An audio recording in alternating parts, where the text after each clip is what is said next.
दोस्तों नमस्कार, हाजिर है एक बार फिर से आज की बड़ी और ताजा खबरों के साथ। बस आपसे निवेदन है, कृपया वीडियो को लाइक कर दें, चैनल को सब्सक्राइब कर लें और घंटी बटन जरूर दबा दें। यही पहली बड़ी खबर है, यूपी में ममता बनर्जी ने उठाए ईवीएम मशीन पर सवाल। बोली अखिलेश यादव हारे नहीं बल्कि हराया गया है। ये आपको बता दें कि 5 राज्यों के विधानसभा चुनावों का परिणाम आ चुका है और यूपी समेत 4 राज्यों में भाजपा ने प्रचंड जीत हासिल कर ली है। मतगणना से पहले जहां अखिलेश यादव ईवीएम मशीन से छेड़छाड़ का आरोप लगा रहे थे, तो अब पश्चिम बंगाल की मुख्यमंत्री ममता बनर्जी ने भी भाजपा के खिलाफ मोर्चा खोल दिया है। उन्होंने कहा कि 4 राज्यों में भाजपा की जीत के पीछे विशाल जनादेश नहीं बल्कि मशीनरी जनादेश रहा है। ममता बनर्जी ने जोर देकर कहा कि केंद्र एजेंसियों का उपयोग करके और तानाशाही के माध्यम से चुनाव जीतना भाजपा को 2024 की जीत नहीं दिला पाएगा। इंडिया टुडे से बातचीत में पश्चिम बंगाल की मुख्यमंत्री ममता बनर्जी ने कहा, यह एक लोकप्रिय जनादेश नहीं है, यह एक मशीनरी जनादेश है। सिर्फ इसलिए कि उन्होंने केंद्र एजेंसियों का उपयोग करके और तानाशाही के माध्यम से कुछ राज्यों को जीत लिया है। वे ये सोचकर खुशी से झूम रहे होंगे कि वे 2024 भी जीतेंगे, लेकिन ये आसान नहीं होगा। आपको बता दें कि ममता बनर्जी ने कहा कि मुझे लगता है कि अखिलेश यादव को जबरन हराया गया है। अखिलेश यादव को इसे चुनौती देनी चाहिए, ईवीएम मशीन की फॉरेंसिक जांच होनी चाहिए। ममता बनर्जी ने अखिलेश यादव की समाजवादी पार्टी को अपना खुला समर्थन दिया था, वाराणसी में एक रैली में भाग लिया था और सपा की संभावनाओं को बेहतर बनाने के लिए अपने उम्मीदवार नहीं उतारे थे। आपको बता दें कि यूपी में अखिलेश यादव की हार पर ममता बनर्जी ने ईवीएम मशीन पर सवाल उठा दिए हैं। उन्होंने ईवीएम मशीन की फॉरेंसिक जांच कराने के लिए अखिलेश यादव से कहा है। वहीं उन्होंने कहा कि अखिलेश यादव हारे नहीं हैं बल्कि अखिलेश यादव को हराया गया है। यदि आपको भी लगता है कि अखिलेश यादव को ईवीएम मशीन के द्वारा हराया गया है तो इस वीडियो को लाइक कर अपनी राय हमें कमेंट बॉक्स में जरूर दें। और ये बड़ी खबर, करल से बड़ी जीत हासिल करने के बाद इस्तीफा दे सकते हैं अखिलेश यादव। आजमगढ़ में मिली हैं सभी 10 विधानसभा सीटें। ये आपको बता दें कि सपा अध्यक्ष अखिलेश यादव करल से इस्तीफा दे सकते हैं। ऐसे में यहां उपचुनाव कराए जाने की संभावना है। इसके पीछे तर्क दिया जा रहा है कि आजमगढ़ में सर्वाधिक 10 सीटें मिलने से वो यहां से जुड़े रहेंगे। वहीं आजम खां भी अपनी सीट छोड़ सकते हैं। संसद में सपा के 5 सांसद हैं। इसमें मैनपुरी से मुलायम सिंह यादव, आजमगढ़ से अखिलेश यादव, रामपुर से आजम खान, मुरादाबाद से एसटी हसन, संभल से शफीकुर रहमान बर्क सांसद हैं। आपको बता दें कि आजमगढ़ जिले की सभी 10 विधानसभा सीटें सपा के खाते में आई हैं। ऐसे में माना जा रहा है कि सपा अध्यक्ष अखिलेश यादव आजमगढ़ से संसद सदस्य के रूप में जुड़े रहेंगे। अगला चुनाव लोकसभा का है, ऐसे में वो लोकसभा सदस्य के रूप में सदन में अपनी उपस्थिति बनाए रखेंगे। सपा सूत्रों का कहना है कि वो करल की सीट को छोड़ सकते हैं। हालांकि अभी तक इस संबंध में अधिकृत घोषणा नहीं हुई है। आपको बता दें कि अखिलेश यादव जल्द ही करल से इस्तीफा देंगे और इसकी आधिकारिक घोषणा की जाएगी। और बड़ी खबर, मुख्यमंत्री योगी आदित्यनाथ ने दिया इस्तीफा, होली से पहले ले सकते हैं मुख्यमंत्री पद की शपथ। आपको बता दें कि मुख्यमंत्री योगी आदित्यनाथ ने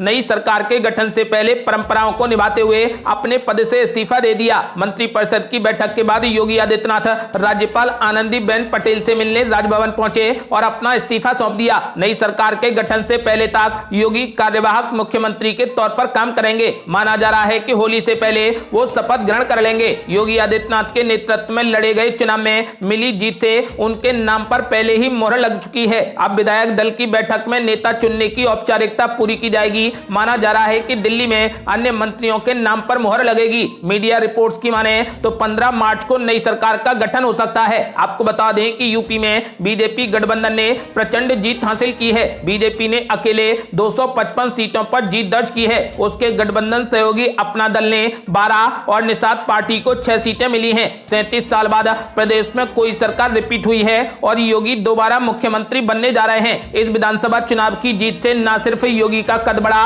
बल्कि वे एक ऐसे नायक के रूप में उभरे हैं जिसने तमाम विषम परिस्थितियों पर काबू पाते हुए जीत का तोहफा भाजपा की झोली में डाल दिया। यूपी के चुनावी नतीजों ने न सिर्फ योगी की बुलडोजर बाबा की छवि और उनके सुशासन मॉडल पर मोहर लगा दी बल्कि विरोधियों के मंसूबे भी ध्वस्त कर दिए। आपको बता दें कि मुख्यमंत्री योगी आदित्यनाथ ने इस्तीफा दे दिया है और 15 मार्च को शायद शपथ ग्रहण करेंगे। और बड़ी खबर, भगवंत मान ने अरविंद केजरीवाल के छुए पैर 16 मार्च को भगत सिंह के गांव में लेंगे मुख्यमंत्री पद की शपथ। ये आपको बता दें कि पंजाब में सभी दावों को धताते हुए आम आदमी पार्टी ने पूरे सूबे में झाड़ू चला दी है। प्रदेश में रिकॉर्ड 92 सीटें जीतकर आम आदमी पार्टी सरकार बनाने जा रही है। भगवंत मान 16 मार्च को शहीद आजम सरदार भगत सिंह के गांव में मुख्यमंत्री पद की शपथ लेंगे। 13 मार्च को को मान अमृतसर में रोड शो भी निकालेंगे। इससे पहले शुक्रवार को जीत के बाद भगवंत मान ने अरविंद केजरीवाल के पैर छुए और आशीर्वाद मांगा। पंजाब में आम आदमी पार्टी पहली बार सरकार बनाने जा रही है। 1970 के बाद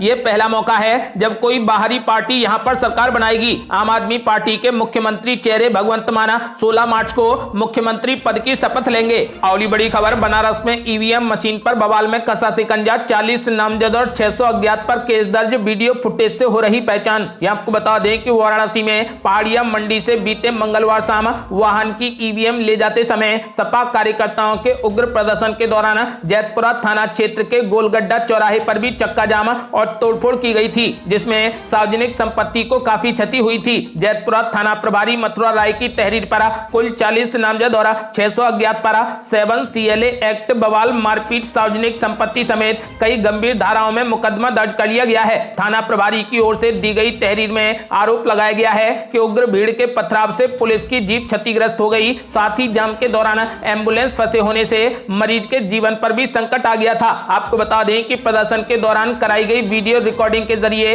आरोपियों की पहचान की जा रही है। बता दें कि यहां पर ADG जोन के वाहन चालक की तहरीर पर करीब 300 अज्ञात और एक निजी वाहन स्वामी की तहरीर पर मुकदमा दर्ज कर लिया गया है। अगली बड़ी खबर, उप मुख्यमंत्री केशव प्रसाद मौर्य के इलाके सिराथू में भी हुआ था जमकर बवाल, 400 सपा कार्यकर्ताओं पर FIR, पुलिस पर हमले का आरोप। यह आपको बता दें कि कौशांबी के सिराथू विधानसभा की गिनती के दौरान गणना रोकने पर हुए बवाल में सपाइयों पर शिकंजा कस लिया गया है। नवीन मंडी ओसा में गुरुवार की शाम को हुए बवाल में सदर कोतवाली पुलिस ने केस दर्ज कर लिया है। आपको बता दें कि 400 अज्ञात सपा कार्यकर्ताओं के खिलाफ इंस्पेक्टर ने FIR दर्ज कराई है। सपा कार्यकर्ताओं के खिलाफ पुलिस पर हमला, तोड़फोड़, सरकारी काम में बाधा और मंडी गेट तोड़ने का आरोप लगा है। आपको बता दें कि मतगणना एक EVM की गिनती गड़बड़ी की आशंका पर रुक गई थी। उप मुख्यमंत्री के बेटे योगेश मौर्य का कहना था कि जितने वोट उस EVM में बताए गए उससे ज्यादा डिस्प्ले में दिख रहे थे। उसके बाद अंदर हंगामा हुआ। आपको बता दें कि जानकारी होने पर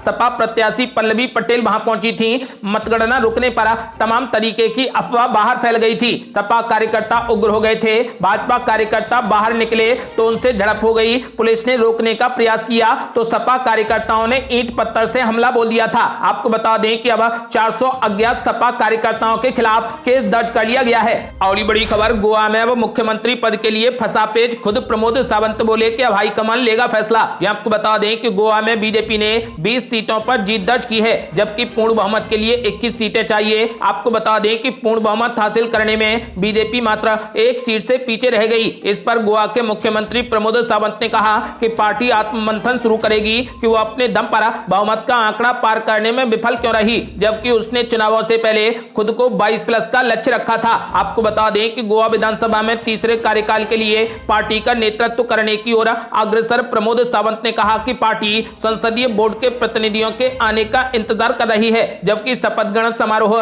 14 मार्च को हो सकता है। आपको बता दें कि फिलहाल प्रमोद सावंत ने मुख्यमंत्री चुनने का फैसला हाईकमान पर छोड़ दिया है। अगली बड़ी खबर, समाजवादी पार्टी ने कर दिया बड़ा दावा, कहा सिर्फ 5 लाख वोट रह गए कम, नहीं तो बन जाती अखिलेश यादव की सरकार। यह आपको बता दें कि उत्तर प्रदेश विधानसभा चुनावों में भारतीय जनता पार्टी ने धमाकेदार जीत दर्ज की है। वहीं इस बीच समाजवादी पार्टी ने चौंकाने वाले आंकड़े पेश किए हैं। समाजवादी पार्टी ने सकारात्मक नजरिए के साथ एक आंकड़ा साझा किया है। समाजवादी पार्टी ने कहा कि उत्तर प्रदेश विधानसभा चुनावों में समाजवादी पार्टी को 2.9 करोड़ वोट मिले हैं। महज 5 लाख वोट और मिल जाते तो यूपी में समाजवादी पार्टी की सरकार बन जाती। समाजवादी पार्टी ने कहा कि पूर्ण समर्पण के साथ में जनता की सेवा कर संघर्ष के रास्ते चलते रहेंगे। वहीं इससे पहले उत्तर प्रदेश विधानसभा चुनाव में हार के बावजूद समाजवादी पार्टी की सीटें बढ़ने और मत फीसदी में इजाफा होने पर पार्टी प्रमुख अखिलेश यादव ने राज्य की जनता का धन्यवाद किया और कहा कि हमने दिखा दिया है कि भारतीय जनता पार्टी की सीटों को घटाया जा सकता है। आपको बता दें कि समाजवादी पार्टी ने दावा कर दिया है कि सपा को मात्र 5 लाख वोट और मिल जाते तो सपा की सरकार बन जाती। अगली बड़ी खबर, चुनाव में करारी हार के बाद स्वामी प्रसाद मौर्य का बड़ा बयान, बोले चुनाव हारे हैं, हिम्मत और हौसला नहीं। यह आपको बता दें कि यूपी विधानसभा चुनावों में ठीक पहले मंत्री पद छोड़कर सपा में शामिल होने वाले स्वामी प्रसाद मौर्य खुद चुनाव हार गए हैं, जिसके बाद उनके विरोधी उन पर जमकर हमलावर हैं। अब स्वामी प्रसाद मौर्य ने अपनी हार और चुनाव नतीजों को लेकर बड़ा जवाब दिया है। उन्होंने कहा कि भले ही उनकी हार हुई है लेकिन वो अपने मुद्दों के साथ में फिर जनता के बीच जाएंगे। समाजवादी पार्टी के नेता स्वामी प्रसाद मौर्य ने कहा कि जनता का जनादेश हमें मंजूर है। जिस तरीके से जीत स्वीकारी जाती है उसी तरीके से मैं अपनी हार को स्वीकारता हूं। मैं चुनाव हारा हूं, हिम्मत और हौसला नहीं हारा हूं। जिन मुद्दों के कारण मैंने बीजेपी छोड़ी थी वो मुद्दे आज भी वैसे ही हैं। उन मुद्दों को लेकर हम फिर से जनता के बीच जाएंगे। मौर्य ने आगे कहा कि जहां पर लोगों ने समझा वहां पर परिणाम सकारात्मक भी आए हैं। हमें खुशी है कि समाजवादी पार्टी का जनाधार तेजी से आगे बढ़ा और विधायकों की संख्या भी 2.5 गुना बढ़ी और सपा एक बड़ी ताकत बनकर उत्तर प्रदेश में उभरी है। उसे और बड़ा बनाने के लिए ये अभियान जारी रहेगा। अगली बड़ी खबर, गुजरात के गांधीनगर में मां हीराबेन से मिले पीएम मोदी, साथ में बैठकर खाया खाना। ये आपको बता दें कि प्रधानमंत्री नरेंद्र मोदी ने गांधीनगर में मां हीराबेन से मुलाकात की। पीएम मोदी की मां से 2 साल के बाद मुलाकात हुई है। प्रधानमंत्री गुजरात के 2 दिनों के दौरे पर हैं। यहां पहुंचकर उन्होंने मां से आशीर्वाद लिया और साथ में बैठकर खाना भी खाया। पहले दिन में पीएम मोदी ने गुजरात में रोड शो किया। फूल मालाओं से सजी गाड़ी में सवार मोदी भगवा रंग की टोपी पहने नजर आए। मोदी ने रोड शो के दौरान सड़क के दोनों ओर जमा सैकड़ों समर्थकों तथा प्रशंसकों का हाथ हिलाकर अभिवादन किया। हवाई अड्डे से शुरू हुआ रोड शो करीब 10 किलोमीटर दूर गांधीनगर में बीजेपी के राज्य मुख्यालय कमलम पर समाप्त हुआ। गुजरात के मुख्यमंत्री भूपेंद्र पटेल और बीजेपी की राज्य इकाई के अध्यक्ष सीआर पाटिल भी मोदी के साथ में मौजूद थे। आपको बता दें कि इस रोड शो को गुजरात विधानसभा चुनाव के लिए पार्टी के प्रचार की शुरुआत के तौर पर देखा जा रहा है। आपको बता दें कि गुजरात में दिसंबर में चुनाव होंगे। और बड़ी खबर, किसान मोर्चा का केवल एक प्रत्याशी ही बचा पाया अपनी जमानत, झाड़ू के आगे नहीं टिका किसान आंदोलन। आपको बता दें कि वापस लिए जा चुके केंद्र के 3 कृषि कानूनों के खिलाफ प्रदर्शन कर चर्चा में आए किसान आंदोलन के कई संगठनों ने मिलकर पंजाब विधानसभा चुनाव 2022 लड़ा था। आपको बता दें कि अब जब यह तय हो चुका है कि आम आदमी पार्टी के नेता भगवंत मान राज्य के अगले मुख्यमंत्री बनने जा रहे हैं, तो ऐसे में यह भी जानना जरूरी हो जाता है कि आखिर आंदोलन को ढाल बनाकर चुनाव लड़ने वाले उन संगठनों का क्या हुआ। क्या आम आदमी पार्टी की प्रचंड जीत के आगे किसान आंदोलन कुछ असर भी दिखा पाया? नतीजों पर गौर करें तो किसान आंदोलन का शायद ही इन चुनावों पर कोई भी असर पड़ा है। दरअसल पंजाब में बदलाव का वादा करने वाली आम आदमी पार्टी अकेली नहीं थी। सफल किसान आंदोलन की लहर पर सवार होकर किसान संघों ने भी अपने राजनीतिक मोर्चे संयुक्त समाज मोर्चा के माध्यम से यही वादा किया था। लेकिन आम आदमी पार्टी की लहर में किसानों का मोर्चा भी खत्म हो गया और निर्दलीय उम्मीदवार के तौर पर मैदान में उतरे 94 उम्मीदवारों में से 93 की जमानत जब्त हो गई है। आपको बता दें कि किसान मोर्चे का मात्र एक उम्मीदवार ऐसा है जिसने अपनी जमानत बचा ली है। अगली बड़ी खबर, राज्यसभा में विपक्षी नेता का दर्जा भी खो देगी कांग्रेस, 5 राज्यों में हार से बिगड़ी हालत। आपको बता दें कि 5 राज्यों में हुए विधानसभा चुनाव में मिली करारी हार के बाद कांग्रेस की स्थिति और दयनीय होने वाली है। विधानसभा चुनावों में फिसड्डी साबित होने वाली कांग्रेस को अब राज्यसभा में भी तगड़ा झटका लगने वाला है। कांग्रेस के हाथ से राज्यसभा में विपक्ष की नेता का दर्जा भी जा सकता है। आपको बता दें कि इस साल राज्यसभा के लिए 2 वार्षिक चुनाव होने के बाद कांग्रेस के सदस्यों की संख्या में ऐतिहासिक गिरावट देखने को मिल सकती है। ऐसे में विपक्ष के नेता की स्थिति को बनाए रखने के लिए वो जरूरी संख्या के काफी नजदीक आ जाएगी। आपको बता दें कि अगर पार्टी इस साल के अंत में गुजरात चुनावों और अगले साल कर्नाटक विधानसभा चुनावों में अच्छा प्रदर्शन करने में असमर्थ रही तो ये राज्यसभा के बाद 2 वर्षीय चुनावों में विपक्ष की नेता का दर्जा भी खो देगी। और बड़ी खबर, बीजेपी की धमाकेदार जीत को ममता बनर्जी ने बताया वोटों की लूट, 2024 के चुनाव को लेकर फूंक दिया बिगुल। आपको बता दें कि पश्चिम बंगाल की मुख्यमंत्री ममता बनर्जी ने उत्तर प्रदेश विधानसभा चुनाव में सपा प्रमुख अखिलेश यादव की समाजवादी पार्टी का खुला समर्थन किया था। चुनाव प्रचार के दौरान ममता बनर्जी ने लोगों से सपा के पक्ष में वोट देने की अपील की थी। हालांकि यूपी के चुनाव में सपा दूसरे नंबर की पार्टी बनी है, वहीं बीजेपी को जनता का बंपर समर्थन मिला है। बीजेपी की इस धमाकेदार जीत पर रिएक्शन देते हुए पश्चिम बंगाल की मुख्यमंत्री ममता बनर्जी ने इसे वोटों की लूट करार दिया है। बंगाल की मुख्यमंत्री ममता बनर्जी ने चुनावी फैसले पर कहा कि बीजेपी को लोक लुभावन जनादेश नहीं मिला है, वोटों की लूट हुई है। ममता बनर्जी ने कहा कि अगर कांग्रेस चाहे तो हम सब मिलकर चुनाव लड़ सकते हैं। अभी के लिए आक्रामक ना हो, सकारात्मक रहें। ये जीत भाजपा के लिए एक बड़ी क्षति होगी। ममता बनर्जी ने कहा कि 2022 के चुनाव परिणाम 2024 चुनावों के भाग्य का फैसला करेंगे या नहीं, इसका फैसला होगा। ममता बनर्जी ने कहा कि ईवीएम की लूट और कदाचार हुआ है। समाजवादी पार्टी के मुखिया अखिलेश यादव को निराश नहीं होना चाहिए और उन्हें ईवीएम मशीनों की फोरेंसिक जांच करानी चाहिए। और बड़ी खबर, भगवंत मान को चुना गया आम आदमी पार्टी के विधायक दल का नेता, सरकार में होंगे इतने मंत्री। ये आपको बता दें कि पंजाब चुनाव में आम आदमी पार्टी की बंपर जीत के बाद पार्टी के मुख्यमंत्री पद का चेहरा रहे भगवंत मान आम आदमी पार्टी के विधायक दल के नेता चुन लिए गए हैं। विधायक दल की बैठक के दौरान भगवंत मान ने कहा कि मेरी आप सभी से अपील है कि अहंकार न करें, हमें उन लोगों का भी सम्मान करना होगा जिन्होंने हमें वोट नहीं दिया है। सभी विधायकों को उन क्षेत्रों में काम करना चाहिए जहां से वे चुने गए हैं, न कि केवल चंडीगढ़ में रहें। भगवंत मान ने कहा कि आप पंजाबियों के एमएलए हो, सरकार पंजाबियों में बनाई है। आज मैं जब दिल्ली जा रहा था तो रास्ते में हार पहनाते हुए